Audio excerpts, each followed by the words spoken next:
오늘 본문 말씀 사도행전 5장 40절로 42절 말씀입니다. 사도행전 5장 40절로 42절 말씀. 하나님의 말씀입니다. 제가 봉독하겠습니다. 그들이 옳게 여겨 사도들을 불러들여 채찍질하며 예수의 이름으로 말하는 것을 금하고 놓으니 사도들은 그 이름을 위하여 능욕받는 일에 합당한 자로 여기심을 기뻐하면서 공회 앞을 떠나니라. 그들이 날마다 성전에 있든지 집에 있든지 예수는 그리스도라고 가르치기와 전도하기를 그치지 아니하니라. 아멘. 오늘도 본문에는 사도들이 등장합니다.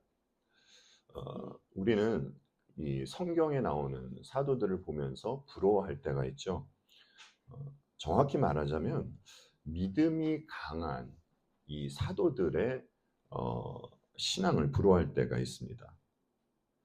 오늘 본문도 보면 이제 사도들이 무엇 때문에 기뻐하는 모습이 보여지는데 그 이유를 들여다보면 세상이 보기에는 황당한 것으로 그들은 기뻐합니다. 사도들은 채찍에 맞으면서도 예수 그리스도의 이름 때문에 능욕받는 일을 오히려 이렇게 능욕받는 것을 아무나 누릴 수 없는 특별한 자격이라고 생각하면서 기뻐해요. 사도들이 주님 때문에 채찍에 맞고 핍박을 당해도 기뻐할 수 있는 것은 그들에게 참된 믿음이 있기 때문입니다. 그런데 여러분, 사도들이 처음부터 이러한 신앙을 갖고 있었을까요? 우리가 볼 때 사도들은 복음을 위해서라면 자신들의 목숨마저 아끼지 않았던 그야말로 대사도들입니다. 이런 이유에서 많은 이들이 좋은 뜻으로 이야기합니다. 사도들을 본받자고 말이죠. 그런데 여러분, 사도들은 처음부터 사도다웠습니까? 그래서 이들이 그 복음을 전하는 사도들이 된 것인가요? 그들은 처음부터 남달라서 주님으로부터 택함 받은 것이 아닙니다. 여러분, 이들이 그래서 택함 받은 것이 아니라는 것 여러분들께서 알고 계시잖아요. 여러분 기억나시죠? 우리가 이제 예전에 마태복음을 살펴볼 때 이런 내용이 있었어요. 세베대의 아들들의 어머니가 이제 주님께 찾아와서 부탁을 하죠. 이 부탁의 내용이 무엇인고 하니 세베대의 아들들은 여러분 야고보와 요한입니다. 이들의 어머니가 그 주님께 어떠한 부탁을 하는데 이런 부탁을 해요. 나의 이 두 아들을 선생님의 나라에서 하나는 선생님의 오른쪽에 하나는 선생님의 왼쪽에 앉게 해 주십시오. 라고 이런 부탁을 합니다. 그러니까 세상적으로 말하자면 자식들을 높은 자리에 앉혀달라고 주님께 간청하는 것이에요. 그런데 흥미로운 것이에요, 여러분. 분명히 이 말은요, 야고보와 요한의 어머님이 한 말입니다. 그렇죠? 그럼에도 마태복음 20장 24절을 보면요. 이 어머님이 한 이야기를 듣고 나머지 제자들이 이런 반응을 보여요. 열 제자가 이 말을 듣고 그 두 형제에게 분개하였다. 주님께 간구는 어머님이 했는데 나머지 제자들이 야고보하고 요한 이 두 형제에게 분개했다는 것이에요. 여러분 왜 그랬을까요? 나머지 제자들은요. 야고보와 요한이 어머니께 이 말을 해달라고 부탁을 한 것을 아는 것이에요. 사실 제자들이 이 자리에서 분개한 것은 그들에게도 야고보와 요한과 같은 동일한 마음이 있었기 때문입니다. 이렇게 과거의 사도들은 자신들이 더 높은 자리에 가고 싶어 안달하던 자들이었어요. 그러니까 과거 사도들도 세상 사람들이 가지고 있는 가치관을 이 똑같은 가치관을 갖고 있던 겁니다. 그러나 사도들이 변하죠. 주님의 나라에서 주님의 좌우편에 앉고 싶어 하던 야고보가 어떻게 됩니까, 여러분? 죽죠. 죽습니다. 사도행전 12장 말씀이에요. 이 무렵에 헤로드 왕이 손을 뻗쳐서 교회에 속한 몇몇 사람을 해하였다.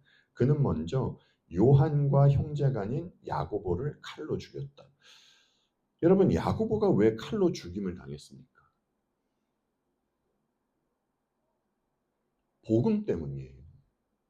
그는 주님을 위해서 순교를 한 것입니다. 본문식으로 보자면 그 이름을 위하여 능욕받는 일에 합당한 자로 여기심을 기뻐하면서 순교한 것입니다. 여러분 생각해 보십시오. 주님이 공회원들에게 이제 잡혀가실 때, 주님이 십자가를 지실 때 제자들 중에 누가 주님 곁에 남아 있었습니까? 12 제자 중에 누가 주님 곁에 남아 있었죠, 여러분? 아무도 없어요. 다들 주님을 배신하고 그 자리에서 도망했습니다. 사도행전 1장을 보면 주께서 이제 승천하시는 장면이 있었잖아요. 이곳에서 주님은 제자들에게 성령으로 세례를 받게 될 것이라는 말씀을 하셨어요. 여러분 기억나십니까? 이 말씀을 들은 제자들이 주님께 어떠한 질문을 하지요? 이 말씀을 듣고 주님께서 이스라엘에게 나라를 되찾아 주실 때가 바로 지금입니까? 라는 질문을 해요. 그러니까 이때만 하더라도 제자들은 여전히 주님이 왜 이 땅에 오셨는지 모르고 있었다는 것입니다. 제자들의 질문의 의도는 로마로부터 이스라엘을 해방시켜 주실 때가 바로 지금입니까? 이것을 질문한 것이에요. 여러분, 사람들이 본받자고 하는 사도들, 우리가 우러러보는 대사도들이 이런 자들이었어요. 어찌 보면요, 이 사도들이 우리보다 더 찌질한 자들이었을지도 모르겠습니다. 하지만 이들은 변해요. 다른 말로 하면 이들에게 가치관의 변화가 생깁니다. 우리는 이것을 오늘 본문을 통해서 알 수 있어요. 사도들은 예수의 이름 때문에 모욕을 당할 수 있는 자격을 얻게 된 것을 기뻐하면서 공의회에서 물러나왔다. 세상적으로는 절대 이해할 수 없는 모습이 그들에게 보여지고 있는 것입니다. 여러분, 이 모습은요, 과거 그들에게 없던 모습이에요. 여러분, 변화는 그리스도인들에게만 해당하는 것일까요? 변화. 믿지 않는 자들은 변화되지 않습니까, 여러분? 우리는 그들도 변화한다는 것을 알아요. 사람들은 극심한 그 고통을 체험하거나 그 심리적인 자극을 받으면 변합니다. 그러니까 그 변화가 좋게 변하는 것일 수도 있고 나쁘게 변하는 것일 수도 있고 변해요. 여러분은 세상적으로 잘 나가던 사람이 모든 것을 다 버리고 그러니까 그들의 언어로 이제 속세를 떠나서 절로 들어갔다는 이야기를 들어보신 적이 있으실 것이에요. 외국의 어떤 연예인은 그 천문학적인 자신의 재산을 사회에 기부하고 평범하게 살아가는 이도 있습니다. 그런데 이 사람은 그리스도인이 아니에요. 이렇게 불신자들도 변합니다. 그들이 변화되는 것 우리가 인정해야 해요. 여러분, 이들을 가만히 봐보십시오. 세상적으로 봤을 때 이들이 얼마나 착하게 변한 것입니까? 이들은 자기 욕망하고 싸우면서 도덕윤리적으로 깨끗한 사람으로 변한 겁니다. 이들은 아무나 할 수 없는 일을 한 것이에요. 그런데 여러분, 하나님께서 우리에게 원하시는 변화가 이러한 변화일까요? 하나님께서 우리에게 원하시는 변화는 예수 그리스도를 닮아가는 변화를 원하시는 겁니다. 그러니까 내가 왜 변해야 하는지에 대한 내용을 알고 변해가야 하는 것이에요. 이 또한 변화의 목적이 여러분 나로 끝나면 안 됩니다. 착한 나, 선행을 한 나, 과거에 비해서 좀 고급해진 나로 끝나면 안 되는 것이에요. 변화의 목적 또한 주님이어야 합니다. 혹자는 말합니다. 사도들을 봐라. 과거에 그들에게 능력이 없었으나 이제 그들은 능력의 사람이 되었다. 변화되었다라는 것이죠. 따라서 우리도 능력 있는 자들이 되어야 한다라고요. 여러분 능력 좋아요. 좋습니다. 그런데 어떤 능력을 말하는 것입니까? 어떤 능력이 있는 자가 되어야 하는 것입니까? 병 고치는 능력이요? 아니면 귀신 들린 자를 쫓아내는 능력이 있어야 하는 겁니까? 여러분 사도들을 봤을 때 그들이 세상에서 자기를 나타내는 것처럼 보였나요? 그들이 그렇게 살았습니까, 여러분? 주님이 공생의 시절에 바리새인과 서기관들처럼 사람들 위에 군림하면서 그렇게 사셨습니까? 아닙니다. 주님은 십자가를 지시고 죽는 자리로 가셨어요. 사도들도 주님과 함께 세상이 볼 때는 죽어 보이는 자리로 갔습니다. 오늘 본문에서도 이야기하잖아요.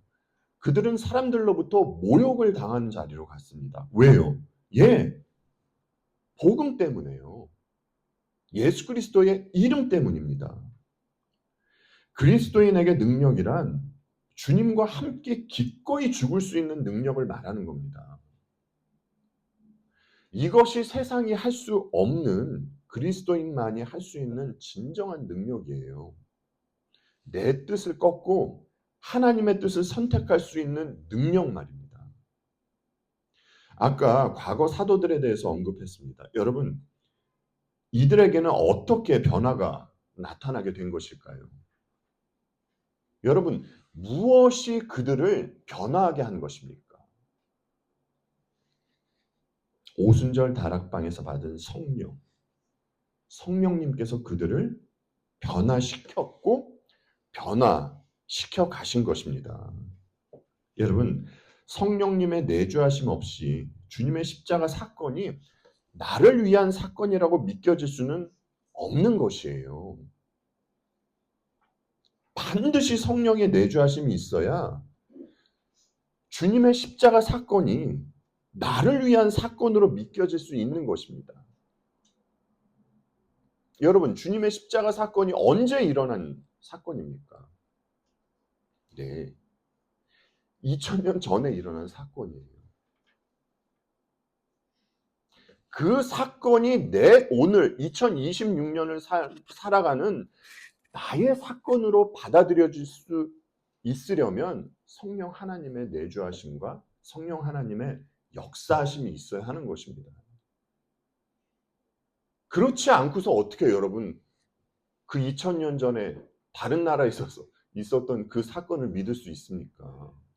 그것도 내 사건으로. 주님의 십자가 사건이 믿겨져야 여러분 내가 어디로부터 구원을 받았는지 알고 내가 무엇을 소망하고 목적하며 살아야 하는지가 결정되는 것이에요. 십자가 사건이 믿겨져야 방향이 설정되는 것입니다. 이 방향이 설정이 돼야 우리가 변화되어 가는 것이고요. 우리가 사랑하는 찬송 중에 여러분 찬송가 중에 뭐 제일 좋아하세요? 나 같은 죄인 살리심. 그렇죠? 어메이징 그레이스가 있습니다. 이 찬송의 작사가는 누구죠, 여러분? 존 뉴턴입니다. 여러분 중에는 이 존 뉴턴에 대한 책을 읽으시거나 이제 혹은 그에 대한 이야기를 들으신 분이 계실 줄로 압니다. 젊을 적 이 존 뉴턴은요, 굉장히 방탕하게 살았습니다. 이 사람은 말도 거칠었고요. 이 거친 말로 하나님을 모욕하는 말을 스스럼 없이 했습니다. 뿐만 아니라 그는 사람을 마치 물건처럼 취급하는 아프리카 노예선의 선장 일을 했습니다. 존 뉴턴은요, 당시 노예들을 굉장히 잔인하고 혹독하게 대했다고 하더라고요. 그러다 드디어 이제 주님께서 이제 그를 변화시키고자 그가 탄 배가 침몰하는 위기를 겪게 하세요. 생명의 위협을 느끼게 하신 것이죠. 그가 죽음을 목전에 둔 위기를 겪게 되었을 때 그가 외쳐요.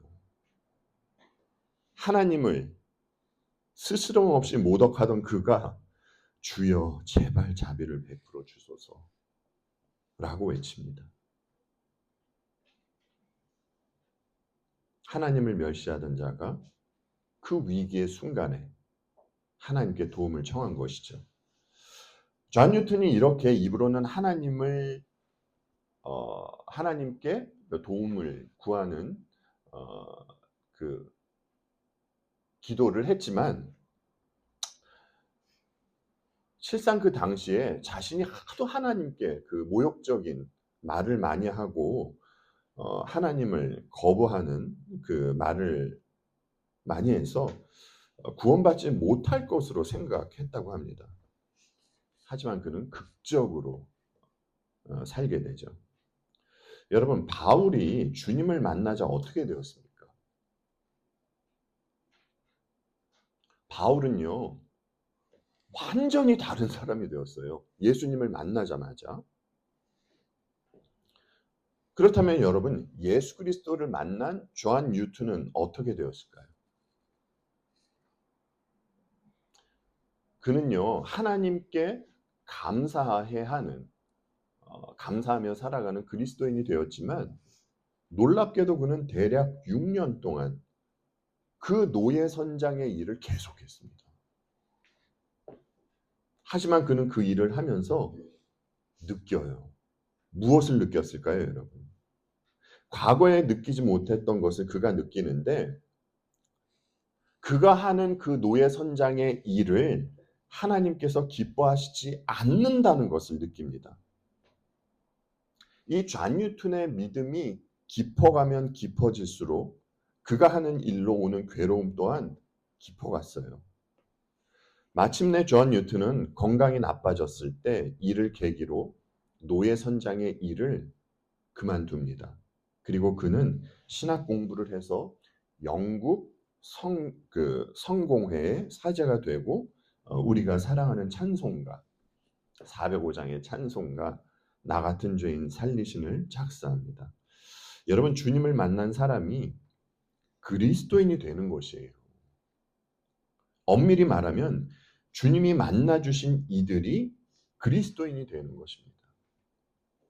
여러분, 교회에는요, 어떠한 사람들이 있습니까? 이 믿음의 공동체에는. 교회에는 믿음이 좋은 사람들만 있나요, 여러분? 교회에는 믿음이 약한 분들도 계시고요. 또 안타깝게도 믿음이 없는 분들도 계세요. 여러분, 믿음이 약한 분들하고 믿음이 없는 분들하고의 차이점이 무엇일까요? 겉으로는 잘 드러나지 않지만 이 둘의 차이점은 변화가 있느냐 없느냐입니다. 다른 말로 하면요, 예수 그리스도의 십자가 앞에 무릎을 꿇느냐 안 꿇느냐예요. 모든 그리스도인이 바울과 같이 어느 한순간 완전히 다른 사람이 되어지지는 않습니다. 하지만 여러분, 그리스도인은 반드시 변해요. 하나님께서 그리스도인들을 가만히 놔두지 않습니다. 반드시 변화시킵니다. 여러분, 주님의 십자가 사건이 믿겨져야 해요. 만약 그 사건이 믿겨지지 않는다면 여러분이 신앙적으로 하는 모든 것 손 놓으셔야 합니다. 그리스도의 십자가를 믿지 않고 나오는 것은 쇼와 연극에 불과해요. 여러분이 가면을 쓴다고 주님이 모르시지 않습니다. 주님께 무릎 꿇으십시오. 그리고 간구하십시오. 믿음을 달라고 간구하셔야 돼요. 오늘 본문에서 사도들은 주님의 십자가 사건과 부활 사건이 믿겨져서 채찍을 맞으면서도 모욕을 당하면서도 기뻐할 수 있는 겁니다. 한 걸음 더 나아가 이것을 특별한 자격이라고 여길 수 있는 것이에요.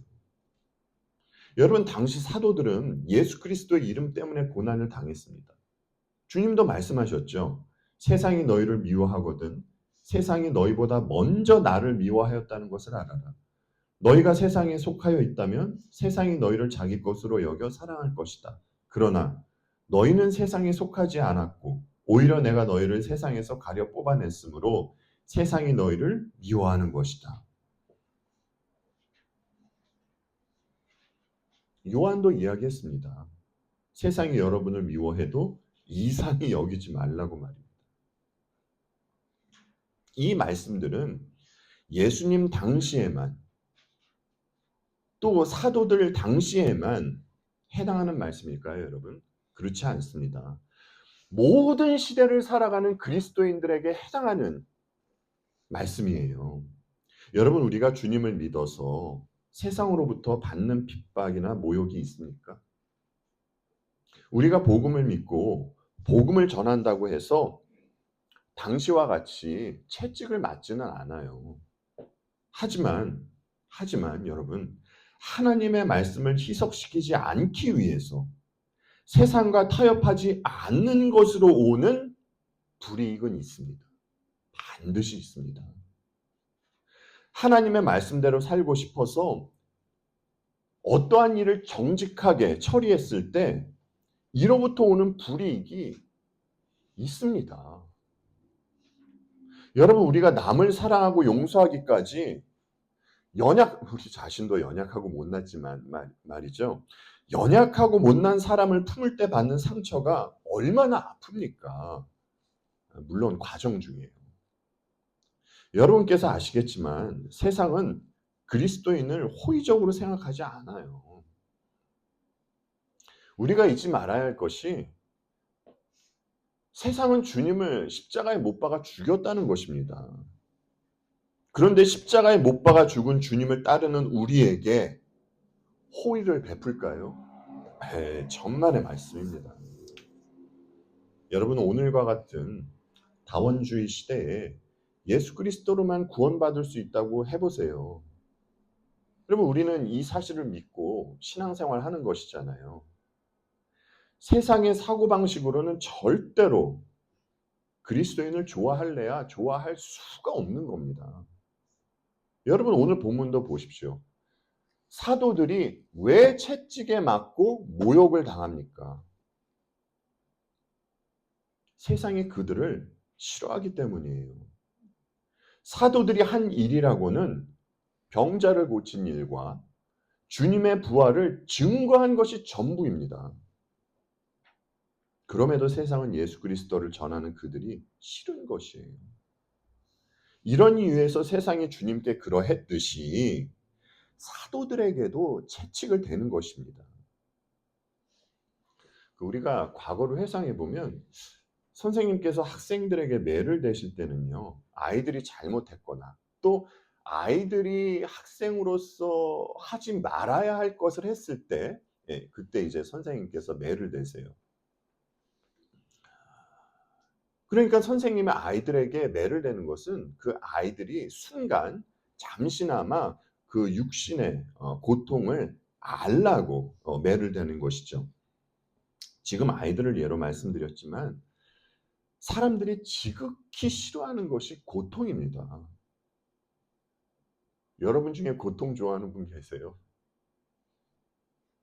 사람들은 고통을 피하기 위해서는요, 본인은 싫어도 다른 누군가의 말을 듣기도 합니다. 예, 세상 대부분의 사람들이 그렇습니다. 세상에 고통을 좋아하는 사람은 없어요. 그 고통을 좋아한다면 그건 이상한 사람이죠. 그런데 본문을 보면 사도들은 육신의 고통을 당한 후에도 공회원들이 하지 말라는 것을 하는데 쉬지 않고 합니다. 그들에게는 세상이 가하는 고통이 통하지를 않아요. 여러분, 사도들이 쉬지 않으면서까지 하는 것이 무엇입니까?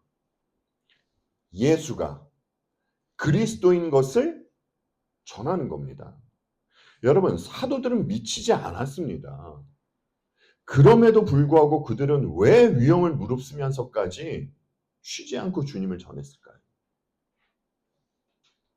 왜냐하면 사도들은 그리스도만이 우리들에게, 사람들에게 구원을 베풀어 주실 수 있다라는 것을 믿고 있었기 때문입니다. 그 믿음이 있었기 때문이에요.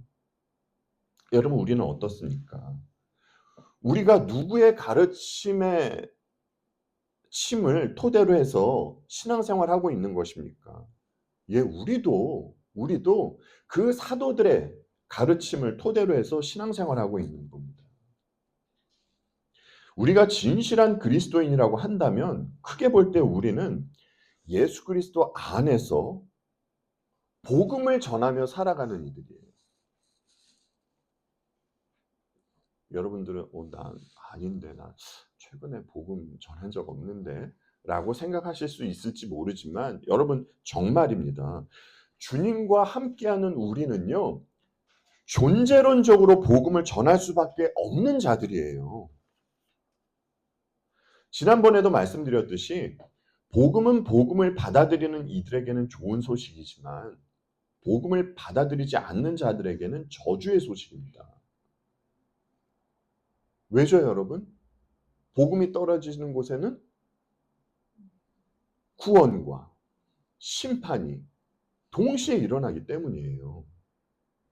그럼에도 우리가 복음을 믿는 자들로서 준비하고 있어야 하는 것은 있습니다. 사도 베드로가 이런 말을 했죠. 다만 여러분의 마음속에 그리스도를 주님으로 모시고 거룩하게 대하십시오. 여러분이 가진 희망을 설명하여 주기를 바라는 사람에게는 뭐라고 그러죠, 여러분? 언제나 답변할 수 있게 준비를 해 두십시오. 그러니까 하나님께서 베드로의 입술을 통해서 말씀하신 겁니다. 우리가 믿고 있는 바를 설명할 수 있게 이에 대한 준비는 하고 있어야 한다라는 겁니다. 상대방이 당신이 믿는 복음, 그 복음이 무엇입니까? 라고 했을 때 글쎄요 라고 하면 안 되는 것이에요, 여러분.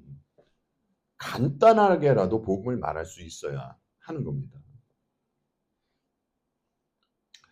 이 시대의 교회들을 보면요, 행사도 많이 하고 세미나도 많이 합니다.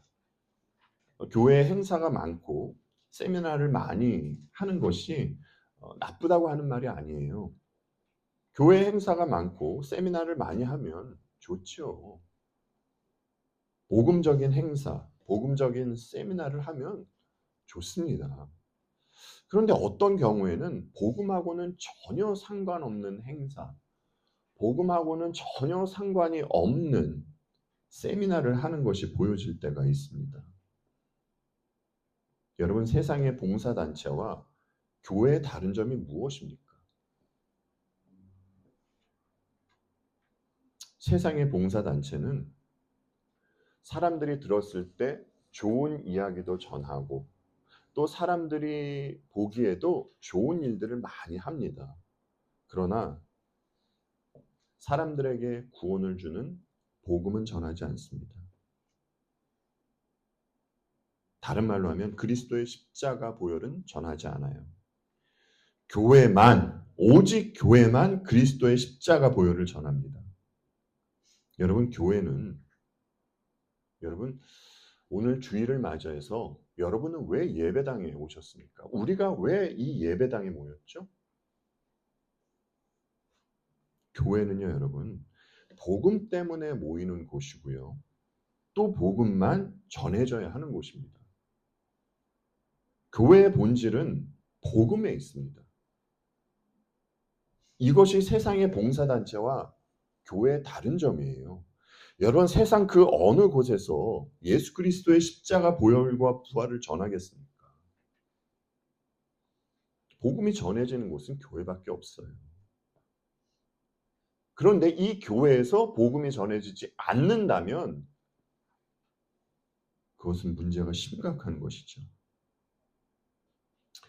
여러분, 우리가 주일에 오늘과 같이 이렇게 공예배를 하면서 이 강단에서 전해져야 하는 말씀과 우리가 들어야 하는 말씀이 무엇입니까? 예, 그리스도의 십자가 복음입니다. 이 복음만이 우리에게 구원을 주는 기쁜 소식이기 때문입니다. 성령님은 이 복음만이 우리에게 기쁜 소식이라는 것을 우리로 하여금 깨닫게 해주시는 것이죠. 요즘에 하도 날씨가 더워서 계속 여름 같아요. 그런데 한국을 보면요. 한국은 당연히 입추가 지났고 말복도 지났습니다.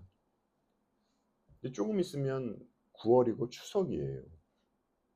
가을이라는 것이죠. 여러분, 이곳 미국은 어떨까요? 미국도 조금 있으면 뭐 할로윈데이다 뭐다 하고 이제 곧 또 추수감사절을 지내게 됩니다. 그리고 이것이 지나면 이제 크리스마스 시즌이 되고 또 한 해가 지나가죠. 여러분, 우리가 이렇게 한 해 한 해를 보내면서 느끼는 것이 무엇입니까? 뭐니 뭐니 해도 머니가 최고다. 여러분, 이것을 느끼나요? 그렇지 않죠. 역시 복음밖에 없구나. 여러분, 우리가 이것을 느끼지 않습니까? 여러분, 우리가 있으면 있는 대로 없으면 없는 대로 세상적으로 이것저것 다 해봤잖아요. 다 해봤지만 그리고 종교적으로도 나를 근거해서 이것저것 해보고 그것도 아주 열심히 해봤지만 결국 남는 것이 무엇이었습니까? 좌절과 실망밖에 없었잖아요. 여러분, 나를 근거해서 하는 것은요, 결국 실망만 남습니다. 아닙니까, 여러분? 그러나 복음은 로이 존스 목사님의 말씀을 빌리자면 하나님으로부터 시작된 이 복음은 우리를 실망시키지 않습니다. 복음은 우리에게 참된 소망을 줘요. 그래서 사도 베드로가 이런 말을 하죠. 우리 주 예수 그리스도의 하나님 아버지께 찬양을 드립시다. 하나님께서는 그 크신 자비로 우리를 새로 태어나게 하셨습니다. 그리하여 그는 죽은 사람들 가운데서 예수 그리스도가 부활하심으로 말미암아 우리로 하여금 산 소망을 갖게 해주셨으며 썩지 않고 더러워지지 않고 낡아 없어지지 않는 유산을 물려받게 하셨습니다. 이 유산은 여러분을 위하여 하늘에 간직되어 있습니다. 우리가 소망을 가질 수 있는 이유와 근거는 주님이 부활하셨기 때문입니다. 여러분, 참된 소망, 우리로 하여금 무엇을 하게 할까요? 참된 소망을 소유한 그리스도인들은 무엇을 하며 살아갈까요, 여러분? 이어서 사도 바울의 이야기도 들어보겠습니다. 현재 우리가 겪는 고난은 장차 우리에게 나타낼 영광이 건주면 아무것도 아니라고 나는 생각합니다. 우리는 이 소망으로 구원을 얻었습니다. 눈에 보이는 소망은 소망이 아닙니다. 보이는 것을 누가 바라겠습니까? 그러나 우리가 보이지 않는 것을 바라면 참으면서 기다려야 합니다. 아까 말씀 서두에 사도들은 가치관의 변화가 생겨서 그래서 그들이 변하게 되었다라고 말씀을 드렸어요. 소망은 우리에게 이 힘든 현실 속에서도 인내하게 하는 힘을 주는 것이에요. 사도들은 복음으로 말미암는 소망이 있었기 때문에 그들의 가치관의 변화가 생길 수 있었던 것입니다. 사랑하는 성도 여러분, 여러분에게는 이 소망이 있습니다. 우리에게는 이 소망이 있어야 해요. 만약 여러분에게 이 소망이 있다면 이 소망이 더욱 풍성하게 해달라고 기도를 해야 할 것이고요.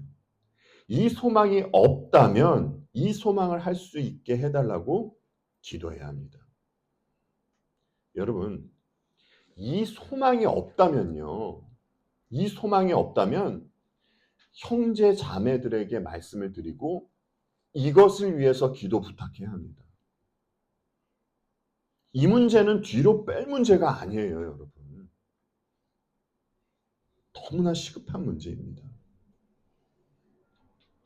각설하고요. 오늘도 본문에서 율법과 복음은 함께 갈 수 없다는 것이 보여집니다. 복음을 상징하는 사도들은 율법을 상징하는 공의회에서 나왔어요. 율법을 대표하는 이들이 복음을 대표하는 이들을 밀어냈습니다. 한쪽이 변화되지 않고서는 이 둘이 함께 할 수는 없습니다. 이것은 신약 성경이 우리에게 보여주고 있는 바예요. 복음 외의 것은 내가 공로를 세워서 내가 세운 공로만큼 사람들로부터 인정을 받고 하나님께도 인정을 받고 어느 위치에 가고자 하는 것입니다. 복음은 어떤 것입니까, 여러분? 복음은 어떻습니까? 인간의 공로는 무시하고 오직 그리스도의 공로만 인정하죠. 세상 앞에서 그리스도의 공로만 인정해야 한다라고 할 때 세상은 우리를 무식하다고 하거나 편협하다고 모욕할 것입니다. 마음이 넓은 저 불교의 스님들을 봐라. 선하고 마음이 넓은 저 로마 가톨릭의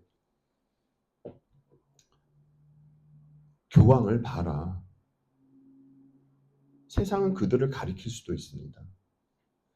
여러분은 세상과 타협하지 않는 것으로 세상으로부터 모욕을 당해도 누군가 여러분에게 코웃음을 쳐도 이것은 그리스도인의 자격으로 당하는 것이라고 여기면서 기뻐할 수 있습니까? 우리가 그리스도인의 자격으로 살게 된 것은 이 자격을 우리가 쟁취해서 얻게 된 것이 아닙니다. 이 자격을 주님이 우리에게 부여해 주셨기 때문이에요. 여러분은 여전히 여러분의 땀을 흘리고 이것을 근거로 여러분의 공로를 쌓고 인정받고 싶습니까?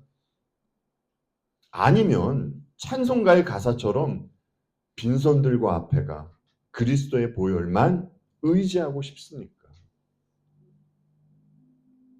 하나님은 여러분들로 하여금 그리스도의 보혈만 의지하는 자로 빚어가고 계신 것이에요.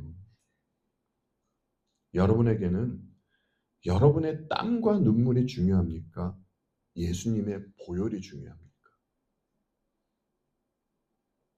성경은 우리에게 주님의 보혈만 믿고 의지하며 살아가고 또 이를 전하라고 합니다.